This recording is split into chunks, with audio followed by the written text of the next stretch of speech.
સુરતની જ્યાં નાસિરનગરમાં ભૂતિયા ડિમોલિશન કાંડમાં મોટા સમાચાર મળી રહ્યા છે।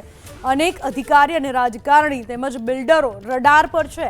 એસએમસીના કાર્યપાલક ઇજનેર સુજલ પ્રજાપતિની સંડોવણીની ચર્ચા, એસએમસીના કાર્યપાલક ઇજનેર જયાંગ રામજીવણવાલાની સંડોવણીની પણ ચર્ચા, સુરત એસઓજીના ડીસીપી રાજદીપ નકુમની સંડોવણીની ચર્ચા, બિલ્ડર સંજય લાખાણી અને બિલ્ડર શૈલેષ બગદાણાની સંડોવણીની પણ ચર્ચા, પોકલેન્ડ અને જેસીબી મંગાવનાર કોન્ટ્રાક્ટર તેજુ રાજપૂતની સંડોવણીની ચર્ચા, સુરત મહાનગરપાલિકા અને સુરત પોલીસ સ્ટાફના કેટલાક લોકોની પણ સંડોવણીની ચર્ચા ચાલી રહી છે।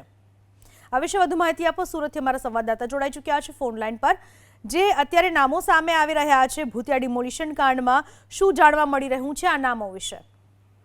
જી બિલકુલ, નાસિરનગરમાં ડિમોલેશન કરવામાં આવ્યું હતું ત્યારે જે પ્રમાણે અધિકારીઓએ શરૂઆતમાં કહ્યું હતું કે સુરત મહાનગરપાલિકા દ્વારા આ ડિમોલેશન નથી કરવામાં આવ્યું, ત્યારબાદ એક અધિકારી 12મા દિવસે આવે છે અને તેમના દ્વારા કહેવામાં આવે છે કે ડિમોલેશન ભૂતિયા નથી, એમ તરેતરેની વાતો ચાલતી હોય છે। ત્યારે જે અધિકારીઓની ભૂમિકા છે એમાં સામે આવી રહી છે। સુજલ પ્રજાપતિનું નામ અત્યારે સૌથી ઉપર ચાલી રહ્યું કાર્યપાલક ઇજનેર છે અને રોડ ડેવલપમેન્ટ ડિપાર્ટમેન્ટના તેઓ અધિકારી છે।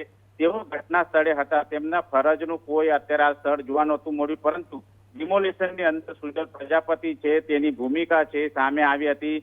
સુજલ પ્રજાપતિ છે એ કોન્ટ્રાક્ટરોને પોકલેન્ડ મશીન જે કર્મચારીઓ છે તેમને માર્ગદર્શન આપતા નજરે ચડ્યા હતા।